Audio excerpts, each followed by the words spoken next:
नमस्कार, आप देख रहे हैं सफदरजंग न्यूज़। आइए देखते हैं खास खबर। बात करते हैं जिला सहारनपुर पुलिस लाइन की, जहां पर आज मुस्लिम सुनार राजपूत समाज की ओर से इस्लाम राणा अध्यक्ष शहजाद राणा, एहसान राणा व अन्य साथियों की ओर से आज गाजियाबाद ढासना मसूरी के नरसिंह आनंद को लेकर एसएसपी कार्यालय पर पहुंचे और साथ ही सौंपा ज्ञापन। ज्ञापन का मुख्य विषय है नरसिंह आनंद के भड़काऊ भाषण के बाद मुस्लिम समाज में जो आक्रोश है उसको लेकर की गई फांसी की मांग, और साथ ही शेखपुरा कदीम में जो कल पथराव हुआ ज्ञापन के दौरान उसकी ईमानदारी से जांच करने की गई मांग। और बात करते हैं भारतीय सिविल देव समाज पार्टी की, जहां पर राष्ट्रीय महासचिव सैयद शकील द्वारा ज्ञापन सौंपा गया। आपको बता दें, पूर्व जिलाध्यक्ष गुफरान अली भी ज्ञापन में मौजूद रहे, जिन्होंने कल शेखपुरा कदीम में ज्ञापन के दौरान जो हिंसा फैलाने की लोगों ने कोशिश की उसकी निष्पक्ष जांच करने की मांग की गई है। और बात करते हैं भीम आर्मी आज़ाद समाज पार्टी के पदाधिकारियों की, जिन्होंने पुलिस लाइन पहुंचकर कप्तान साहब को सौंपा ज्ञापन। ज्ञापन सौंपने वालों में शाहनवाज एडवोकेट, नवीन जाटो व अन्य पदाधिकारी भी शामिल रहे। और आइए बात करते हैं प्रतीक जनशक्ति पार्टी की, जिनके राष्ट्रीय अध्यक्ष ने कप्तान साहब से मुलाकात कर सौंपा ज्ञापन। और आइए बात करते हैं आभास महासंघ के राष्ट्रीय अध्यक्ष की, जिन्होंने डीएम कार्यालय पहुंचकर डीएम साहब को अपनी साफ सुथरी मांग को लेकर सौंपा ज्ञापन। आइए देखते हैं पूरी खबर। जी अध्यक्ष जी, बताएं, आज आपने कप्तान साहब से मुलाकात की है, तो कप्तान साहब ने आपको क्या आश्वासन दिया है? देखिए, कप्तान साहब की हम जितनी तारीफ़ करें उतनी कम है, और बढ़िया तरीके से सर ने हमारी बात सुनी है। और हम लोग जो यहाँ पर आए थे आज नरसिंहानंद को लेकर, उसके आपत्तिजनक शब्दों को लेकर, जो उन्होंने यहाँ पर जो है एक बहुत ही मुस्लिम समाज के लोगों को ठेस पहुँचाने का काम किया है, जिसको हिंदुस्तान का नहीं मुसलमान पूरी दुनिया का मुसलमान हरगिज़ उसको बर्दाश्त नहीं कर सकता है। चलिए, कप्तान साहब ने आपको क्या आश्वासन दिया इस मसले में? कप्तान साहब ने जो है नहीं उसमें मुकदमे के आदेश कर दिए हैं, और ये स्लिप हमको जो है मुकदमे की दे दी है, और उसमें अब उसके खिलाफ़ हम सहारनपुर से मुकदमा कायम करेंगे, और ये उनकी तरफ से भी आश्वासन है, और हम लोग भी इस बात से संतुष्ट हैं। कल जो शेखपुरा कदीम के अंदर ज्ञापन के दौरान दुर्घटना हुई, पत्थरबाजी हुई, पत्थर प्रकरण को लेकर आपका क्या कहना है? देखिए, वो जो घटना हुई है वो बिल्कुल ही निंदनीय है, और हम उसकी घोर निंदा करते हैं।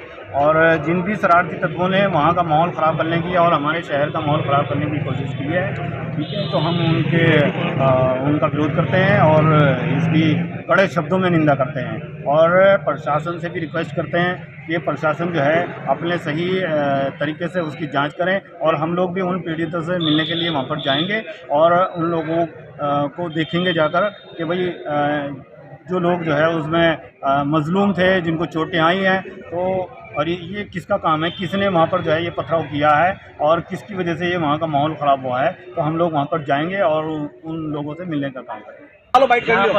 नबी पाक की गुस्ताखी के ज्ञापन है उसके यदि दिन पे दिन मुस्लिम समाज की ओर से और तमाम समाज की ओर से आक्रोश बढ़ता जा रहा है। इसी कड़ी में हमारे बीच में भीम आर्मी से जिम्मेदार मौजूद हैं। आइए बात करते हैं कि ज्ञापन देने के लिए आए कितने लोग हैं, क्या विषय है?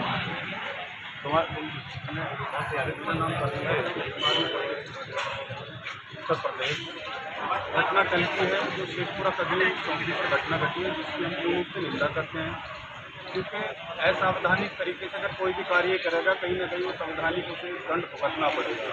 लेकिन उसमें कहीं ना कहीं इस प्रकार की घटना में प्रशासन का भी पूरा साथ देखने को मिल रहा है। जब शांतिपूर्वक ज्ञापन दे दिया गया था, ऐसे क्या हुआ कि वहाँ लाठीचार्ज करनी पड़ी। अब लाठीचार्ज करने के बाद जब किसी को एक लाठी भांजी जाएगी तो कहीं ना कहीं पत्थर उठाने का प्रयास करेगा। तो मैं जहाँ तक मुझे पता लगा है कि उन लोगों को उकसाया गया कि आप पत्थर मारो। पत्थर मारने के बाद चलिए जो भी आपकी वीडियो में जिसने घटना को अंजाम दिया आप उनकी गिरफ्तारी कीजिए, लेकिन जिस प्रकार रात घरों में जाकर तोड़ फोड़ की गई है, बहन बेटियों के साथ बदसलूकी की गई है, जोर जबरदस्ती अगर रिश्तेदार घर पे भी आ रहे हैं तो उसे भी उठा के जोर जबरदस्ती जेल में डाला जा रहा है, तो हम उसके विरोध में आज कप्तान साहब से मिल रहे हैं। हमारी मांग है, आपकी वीडियो में जो वीडियोग्राफी में दोषी पाया जाता है आप उसे बेशक सजा दीजिए, लेकिन किसी भी निर्दोष व्यक्ति को जबरदस्ती पकड़ के जेल में डालने की कोशिश ना करें। अगर इस प्रकार की घटना को प्रशासन शासन के दबाव में करता है तो उसका पूरे जोर से भीम आर्मी भारत कमीशन। चलिए, इसी कड़ी में हमारे बीच में वकील साहब मौजूद हैं। वकील साहब से कानूनी तौर पर बात करें। सर, बताएं, ज्ञापन के दौरान पथराव हुआ, इसकी क्या आवश्यकता है? कि मैं तो ये कहूँगा कि कुछ राजनीतिक क्लब वहाँ जो थे जिन्होंने इस घटना को अंजाम दिया, उसका मुस्लिम समाज से कोई लेन देन नहीं था, ना वहाँ कोई मुस्लिम समाज का था, कोई व्यक्तिगत था। वहाँ पर कुछ थे जो दंगा भड़काना चाह रहे थे और उन्होंने किसी ने वहाँ से पथराव किया, जिसकी जांच होनी चाहिए। ये जांच का होता है कि किसने पथराव किया, वहाँ मुस्लिम समाज में कोई पथराव नहीं किया। और वहाँ पर रोड चल रहा था, कुछ लोग वहाँ से रास्ते में राहगीर गुजर रहे थे, जिनको वीडियोग्राफी में पुलिस ने उनको भी मुलजिम बनाया है, वो गलत है। जो वहाँ से आ रहे थे इसकी जांच होनी चाहिए। जो वहाँ के लोग थे, जैसे हमारे प्रदेश उपाध्यक्ष जी ने भी कहा कि जो दोषी हैं उनके खिलाफ कार्रवाई होनी चाहिए। हम दोषी के साथ नहीं है, लेकिन प्रशासन की ओर से बताया जा रहा है कि ज्ञापन हो चुका था शांतिपूर्वक, उसके बाद पत्थरबाजी की गई। तो इसके पीछे आप किसको वजह मानते हैं? मैं ये नहीं मानता कि ये गलत कह रहा है प्रशासन गुमराह कर रहा है। जब वहाँ पर ज्ञापन दे चुका थे, भीड़ अपने घर जा रही थी, तो वहाँ पर जांच का विषय है कि पत्थर की आज आप लोग बड़ी संख्या में यहाँ पहुँचे हैं। जांच का विषय ये नहीं कि झगड़ा कहाँ हुआ, पथराव कहाँ हुआ। जांच का विषय है ज्ञापन दे चुके थे, सभी लोग अपने घर जा रहे थे। घर जाने के बाद हमारा पत्थर किसने मारा, और वहाँ पर कुछ लोग राहगीर भी थे जिनको चोटें लगी, जो रास्ते को चल रहा था। कार्रवाई करें, जो दोष है कि पता लगता है कि प्रशासन ने स्वयं जिन लोगों ने पत्थरबाजी की उसके बारे में आपको क्या पर लाठीचार्ज करने के बाद वहाँ पत्थरबाजी हुई। ये ठीक है, जिसने पत्थरबाजी की आप उस पर कार्रवाई कीजिए, हम उसके लिए आपको कार्रवाई में कोई बाधा नहीं डालेंगे। लेकिन कार्रवाई के नाम पर समाज विशेष के साथ अपना व्यवहार में परिवर्तन है। जिस प्रकार आपने राजनीति में घुसकर घरों में तोड़फोड़ किए, वेंटिलेशन के साथ मारपीट की है, और अगर कोई रिलेशन में गया, इस तरह के वो अगर नाटक करने वाले लोग हैं, ये इस तरह भड़काते रहते हैं। हमारा और इनका टारगेट ये है कि किसी तरह मुसलमान को भड़काया जाए, मुसलमान बाहर निकले, और वो इस तरह के घटना है। उसके बाद कल और ये मुसलमान समझदार ज्ञापन देने का मामला था और इतनी बड़ी घटना का रूप ले लिया। ये जांच का विषय है कि वहाँ पर सारी की सारी साजिश। जी, मेरा नाम सैयद शकील है। मैं नेशनल सेक्रेटरी हूँ भारतीय समाज पार्टी का। सरकार का सहयोगी दल है, उत्तर प्रदेश सरकार में शामिल है। जी, आज हमारा आने का मकसद ये है, एसएसपी साहब और डीएम साहब से मुलाकात करके हमने ये मांग की है कि कल एक घटना शेखपुरा कदीम में हो गई थी। कुछ लोग यति नरसिंहानंद की प्रॉफिट मोहम्मद साहब के ख़िलाफ़, अभद्र भाषा के ख़िलाफ़ एक ज्ञापन उन्होंने स्थानीय प्रशासन को दिया। प्रशासन की सहमति से दोनों की उससे ठीक ठाक निपट गया। उसके बाद लोग अपने घरों को लौट रहे थे। न जाने किस कारणवश पुलिस के किसी सिपाही से किसी का कुछ कहा सुनी हुई और वो बात थोड़ा सा बढ़ी।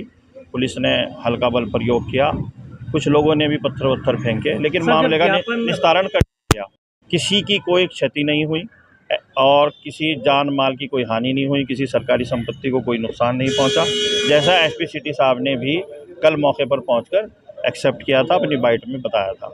लेकिन उसके बाद बहुत सख्ती स्थानीय प्रशासन की तरफ से जो दिखाई गई और जो लोग दोषी नहीं हैं, निर्दोष लोगों को भी अरेस्ट करके मुकदमे में मुलविस किया गया, ये अच्छी बात नहीं है। हम उनसे मांग करेंगे कि सब मामला ठीक ठाक निपट गया और कोई अप्रिय घटना, बड़ी घटना जो हो सकती थी नहीं हुई। हम उसका ईश्वर से, खुदा से उसके लिए हम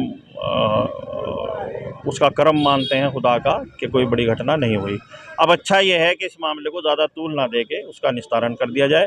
लोग राजनीति करेंगे, सरकार बदनाम होगी, जिसे बचाने की जिम्मेदारी हमारी और प्रशासन दोनों की बनती है। चलिए, इसी कड़ी में हमारे बीच में जिलाध्यक्ष जी मौजूद हैं, उनसे भी हम बात करें। जिलाध्यक्ष जी, आप बताएं कि जिस तरीके से शेखपुरा कदीम में कल वारदात होती है, पहले ज्ञापन दिया जाता है, उसके बाद पथराव होता है, क्या पथराव करना, इस पथराव को आप किस नज़रिए से देखते हैं?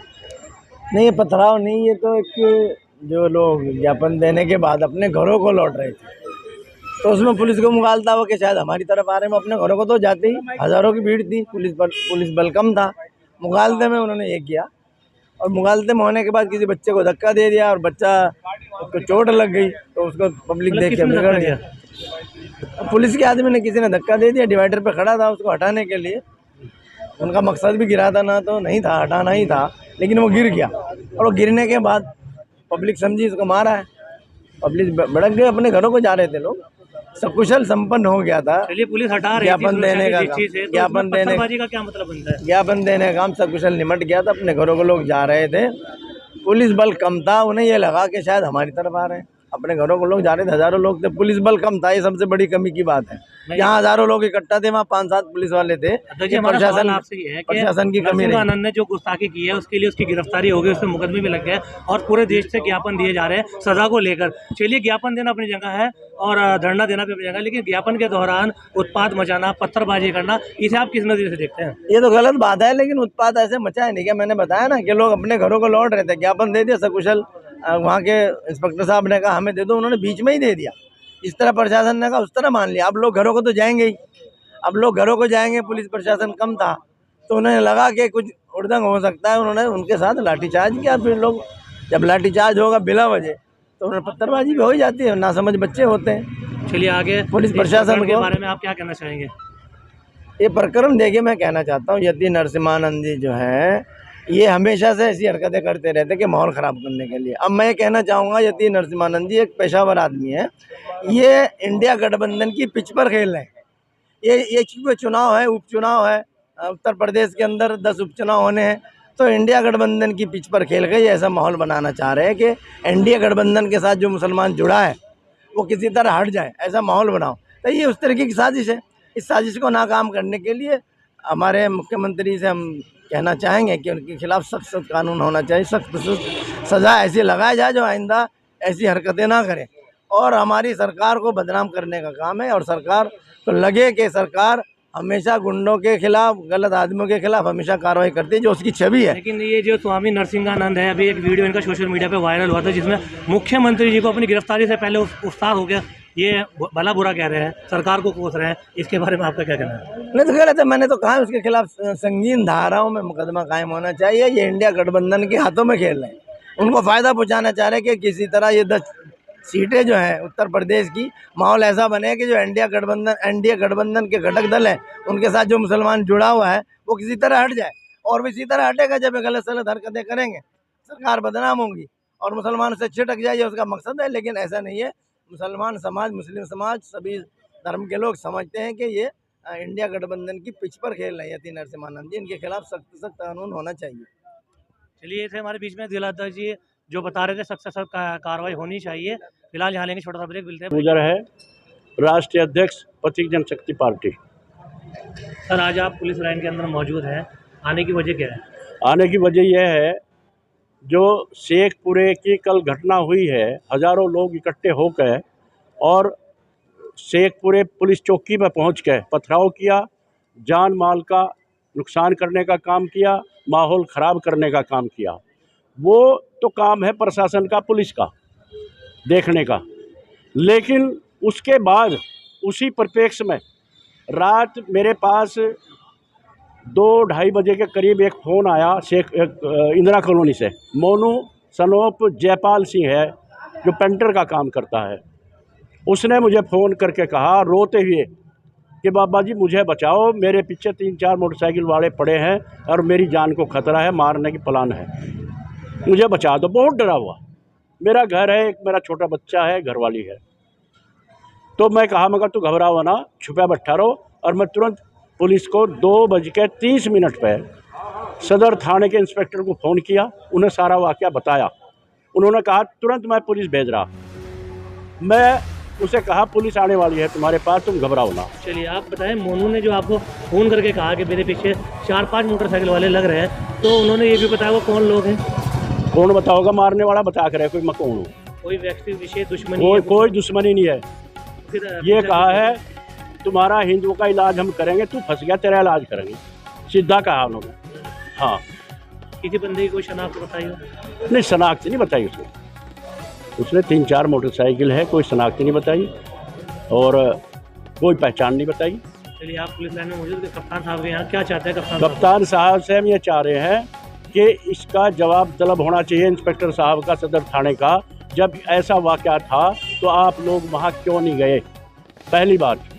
और वो नहीं गए, उनका जवाब तलब करके उनको तुरंत वहाँ थाने से हटा जा, दूसरे को भेजा जा। वहाँ जो पेपर मिल चौकी है उसको भी सूचना मिल गई थी, वो भी नहीं गए, उनको भी हटा जा। और इसकी जांच करके उनके खिलाफ कार्रवाई करे कि कौन लोग थे। नहीं किसी से भीख मांगते, हम अपना अधिकार मांगते, नहीं किसी से भीख मांगते, पढ़ने का अधिकार मांगते, नहीं किसी से भीख मांगते। मानवता की क्या पहचान, बामन बंगी एक समान, मानवता की क्या पहचान, मानवता की क्या पहचान, बामन बंगी एक समान, मानवता की क्या पहचान, बामन बंगी एक समान, मानवता की क्या पहचान, बामन बंगी एक समान। वोट का अधिकार, वोट वापस लेने का अधिकार लागू करो, लागू करो, वोट वापस लेने का अधिकार लागू करो, लागू करो। मौजूद है डीएम साहब के कार्यालय से आने की वजह क्या है? सबसे पहले तो मैं अपने प्रेस के बंधुओं को धन्यवाद दूंगा। दूसरा, आभास महासंघ के बैनर तले तमाम यहाँ पर साथी सहारनपुर जनपद में जिलाधिकारी कार्यालय पर हम लोग पहुँचे हुए हैं और आने का जो मकसद है, ऐसा नहीं कि कोई शौक में आ रहा है, यहाँ पर कहीं ना कहीं बीमार है, समस्याएं हैं, तो उसी लोगों को लेकर के हम लोग 20 सूत्रीय मांगों को लेकर के आज सहारनपुर कलेक्ट्रेट में हैं। डीएम साहब को ज्ञापन देंगे ताकि राष्ट्रपति महोदया श्रीमती मुर्मू जी को ये ज्ञापन पहुँचे। और इसमें महत्वपूर्ण जो मुद्दा है हम लोगों का, वो मुद्दा ये है कि इसमें वन नेशन वन एजुकेशन की हम लोग बात कर रहे हैं। समान शिक्षा व्यवस्था पूरे देश के अंदर लागू होनी चाहिए। इलाहाबाद हाई कोर्ट ने भी 2013 में कहा और तमाम तरह से आवाज़ें उठ रही हैं, लेकिन उसके बावजूद भी सरकारें कोई ठोस कदम नहीं उठा पा रही हैं। तमाम लोग अपने बच्चों को पढ़ाने के लिए परेशान हैं, फीस नहीं दे पाते। जो हम लोग पीड़ित हैं, उनसे आज़ादी चाहिए। और अगर आपकी मांग पूरी नहीं होती तो आप क्या करेंगे? फिर बड़े स्तर पर आंदोलन किया जाएगा ताकि इस गूंगी बहरी सरकार के कानों में अपनी आवाज़ पहुंचाई जा सके और बेहतर कानून निर्माण के लिए कार्यक्रम तय किया जा सके। धन्यवाद, शुक्रिया।